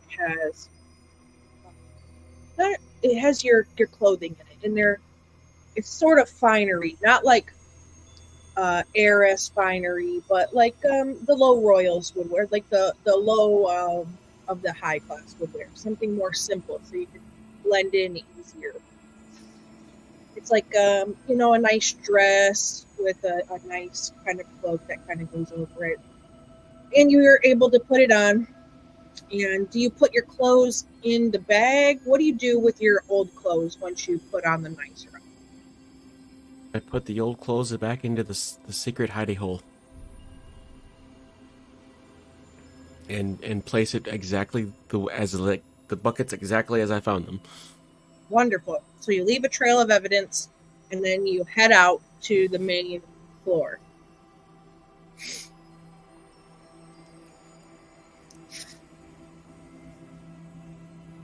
What do you do when you get to the main hall? When I get back to the floor? Mm-hmm.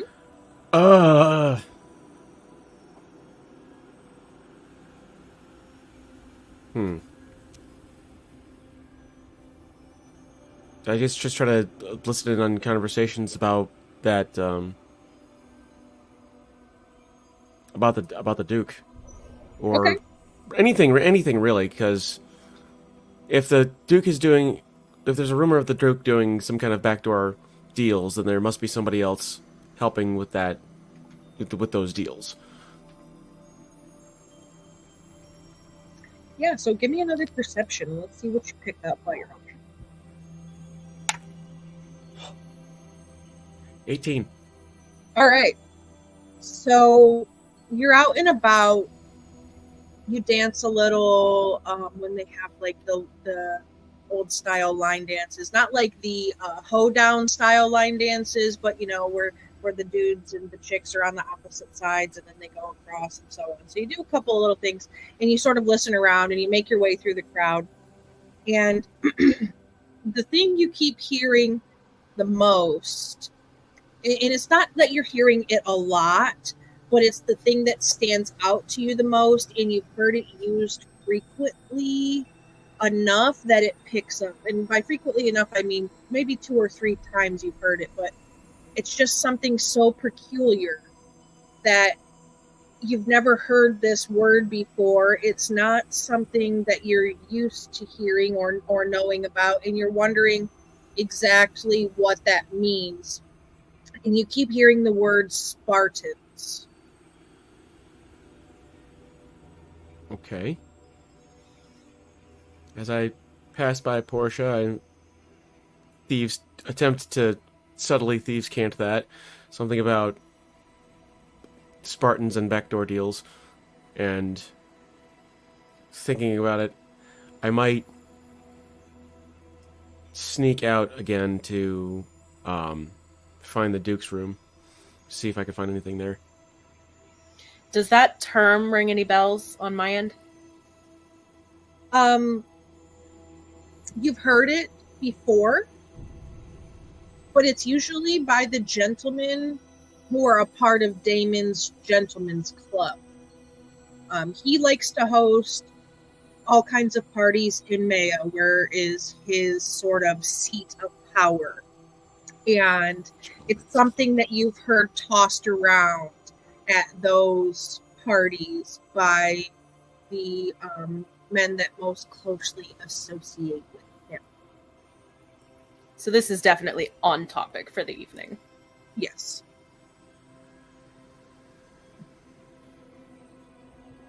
The Duke does not have a room at the castle. Okay. I mean, he does, but it's a childhood room. It's not something that it's got the wooden horse in the corner and the little block train and stuff like that. It's from when he was very young. So he doesn't sleep here? Nope. He stays in Maya, which is where he prefers to be, away from his mom and dad, because his mom and dad are the Duke and Duchess of Rifthold, while his grandparents are the King and Queen. So he's out in Maya, which is north of Rifthold in Arderland. It's one of the northern... It's closer to the border of Teresin than it is to Rifthold. And he spends most of his time there because he can do what he wants without his parents, having him under the eye. You've heard rumors about him, the rumors of his child and so on and so forth, right? So you've been out staying in an inn, like when he's in town for a party like this, or is he gonna drive 5.5 hours home after this kind of deal? He would stay in his parents' accommodations that they have. They have sort of like a manor house there in town. As they are Duke and Duchess, they have their own. It's not a castle, because Duke and Duchess of Rifthold are next to King and Queen, so it's just a smaller in terms of royal, right? Like, what the hell's the one in London? They've got the one in London. It's like Kensington is like the big one, right? And then they have the smaller ones, right? So it's something similar to that. It's like it would be in Rifthold area, but like one of the manor homes, and he would stay there rather than at the castle. Okay. His grandparents are much more traditional than his parents in the way of upholding his grandfather Dorian's beliefs and trying to bring Rifthold back into a place of light and away from the stain that's on their name from the things that his dad did. So they're much more peaceful people who are loving of the common folk, where he's not as much so. He's more cares about the monarchy and the money and that sort of stuff, and will step on the people he needs to step on without batting an eyelash. So he doesn't want to be getting he's going to get lectures from his parents, but mostly about getting married, where the lectures he would get from his grandparents if he stayed in the castle would be more along the lines of, you need to be a better person, you're not representing our name very well, sort of stuff. Being a dick. Yeah. Noted. Yeah.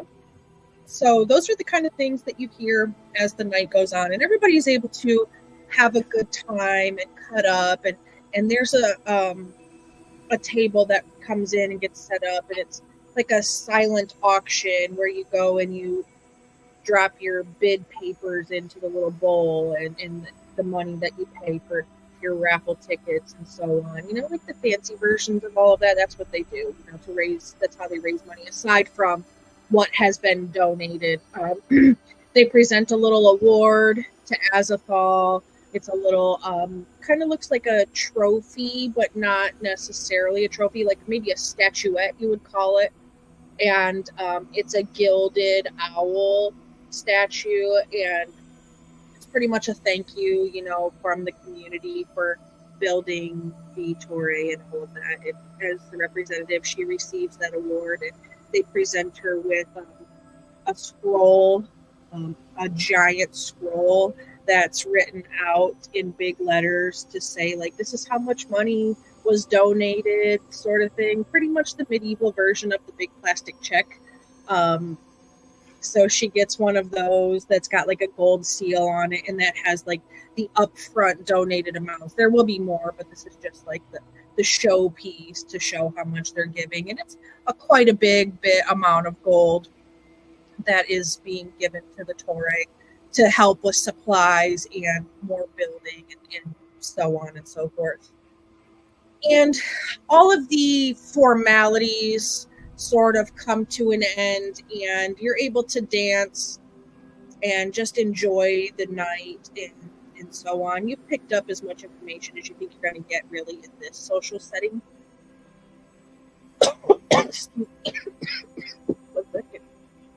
Don't die. That would be inconvenient.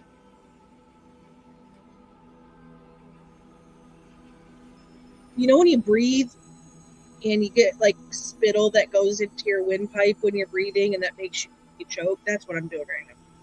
It's awesome. I love it. Epiglottis fail. Yes, science. So, Jesus Christ.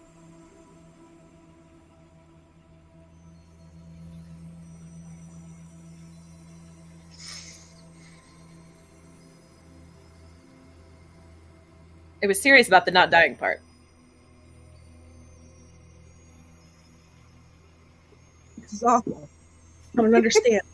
I don't understand. But the evening goes on, and some folks start to leave.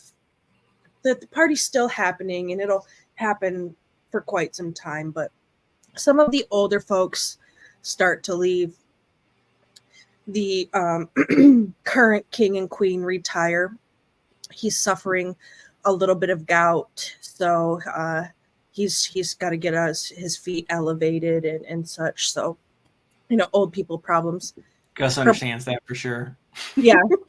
Bells are bothering her, and his gout is bothering him. So the king and queen retire, but the Duke and Duchess of Rifthold stay. The Duke of Mayo, a majority of the younger nobles and royals stay.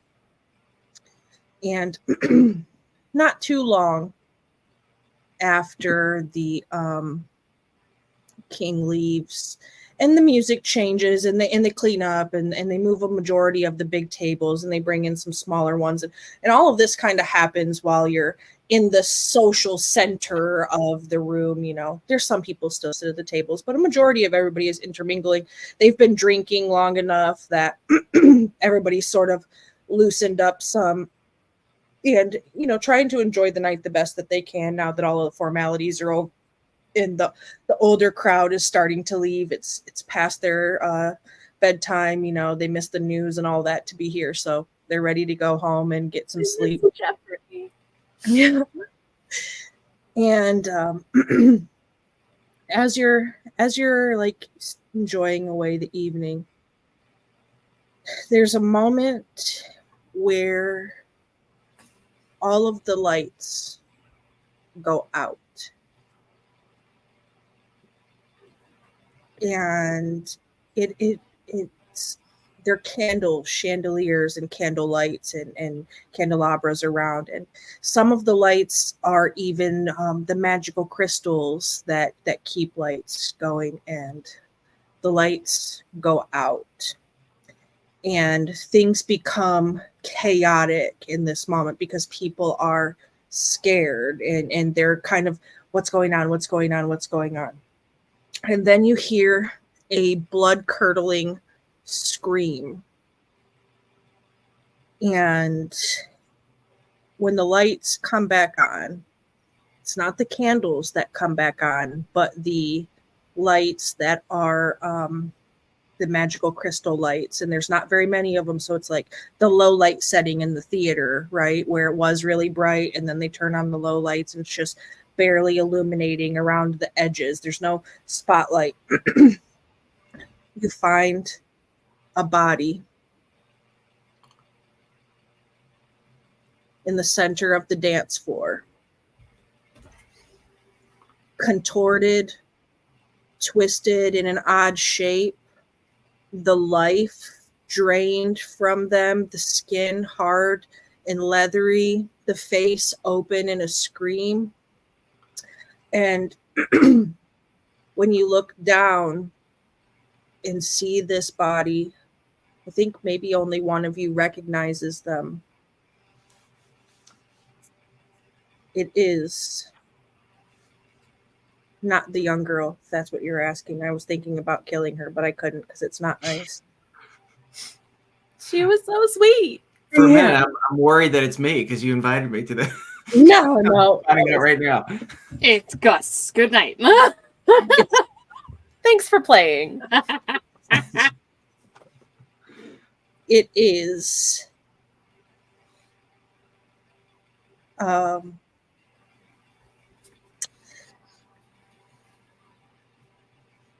probably going to say this weird.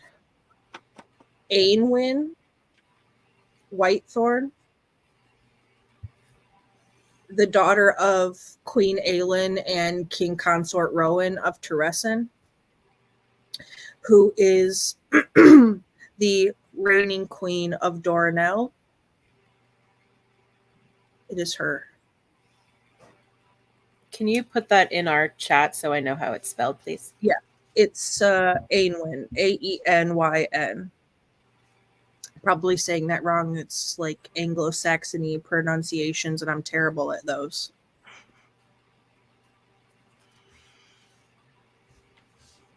I put a W in there. Oops.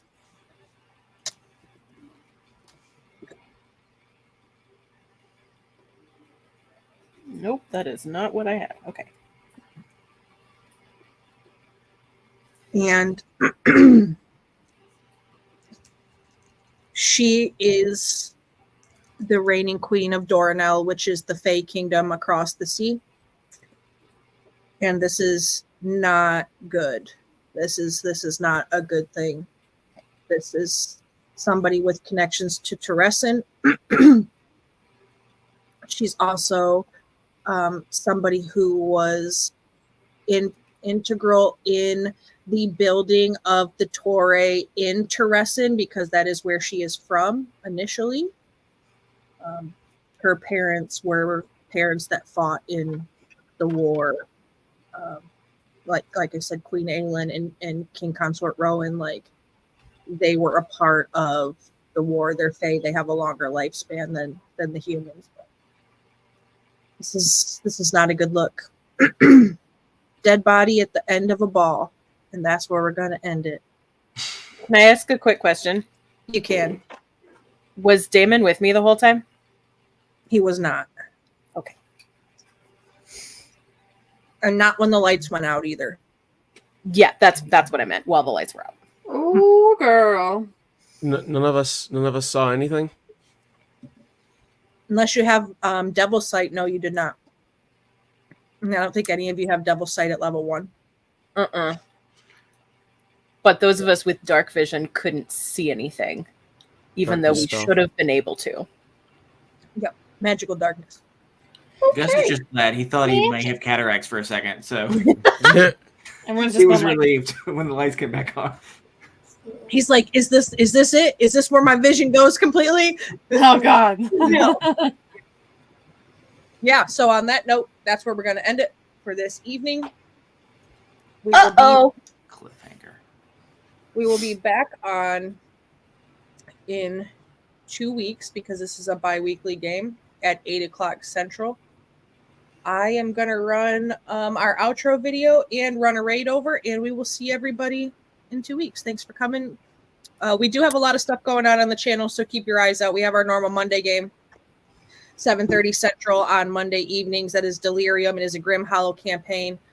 Coming up on Thursday, the 5th of September, we are starting a Tales from the Yawning Portal campaign. That's going to fill our block while Gilded Destinies is off.